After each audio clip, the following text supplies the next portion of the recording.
Hey everybody, welcome back. Today I'm very happy to say that I'm going to be doing a 9-mile run through Bilbag State Park here in Key Biscayne, also known as El Farito. The park was hit pretty badly by Hurricane Irma about a month ago, and they just reopened to the public this week. I had the chance to volunteer there to help them clean up, but this is the first time I'm actually going to be able to run through the entire park, and I'm interested to see the damage that the hurricane did to the entirety of the park, and as well as the recovery. But let's look over the gear I'm going to be using today. So got running shorts, fly knits, hydration belt, watch, and sunglasses. So usual running fare, and let's get going. Over to the left, you'll see the Atlantic Ocean. Fun fact, there's a swim advisory right now because of all the literal shit that fell into it after Hurricane Irma. This, of course, happened a good 2 weeks after the hurricane passed over Miami, giving me time to fit it in about 5 swims. So it's pretty cool that there's unsafe levels of E. coli out there, and stay tuned to see if I just collapse and die in the middle of this video. Then again, who edited it? How are you watching it? Oh well, not my problem. I'll be dead. Every tree, shrub, and palm that you see here was planted after 1992. Before then, which is to say, before Hurricane Andrew, this park was infested with invasive Australian pine. However, those trees aren't adapted to hurricane force winds, and when Hurricane Andrew passed by, it knocked almost all of them down. And the state, realizing that this was a good opportunity to restore the habitat to its natural state, came in, ripped the rest of them out, completely terraformed the environment, just basically paved it over in gravel, and then planted everything.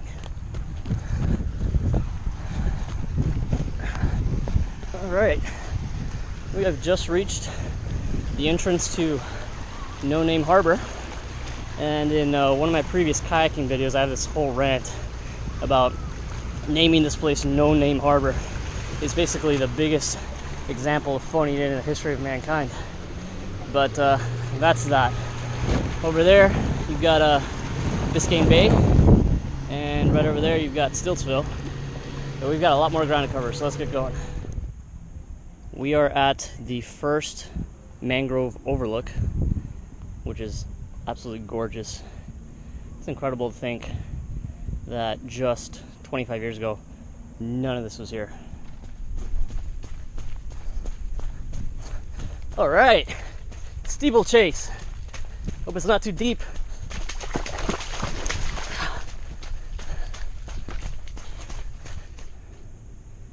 We are at the second mangrove overlook, and that island just over there actually hasn't been fully colonized by the mangroves yet, so the center of it is still basically the same gravel that the rest of this park was before the flora and the fauna took it over.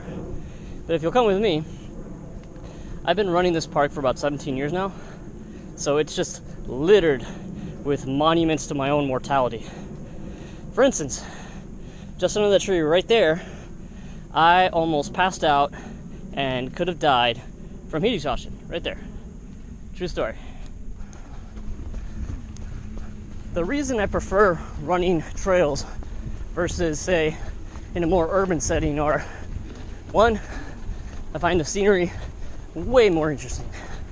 Two, I generally hate working out around other people.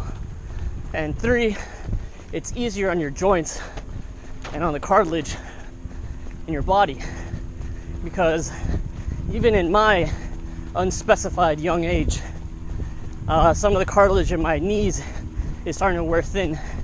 And I'm sure any one of these days, my legs are just gonna fall off mid-stride. And I'm sure that's gonna make a great YouTube video. Here we are at Cape Florida, and the Key Biscayne Lighthouse. If anyone's ever seen my kayaking videos, you know there is a hell of a current just offshore right there. Now it's time to summit Miami's version of a hill. Here we go.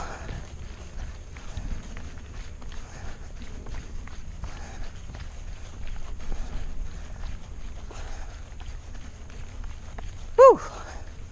What a trek.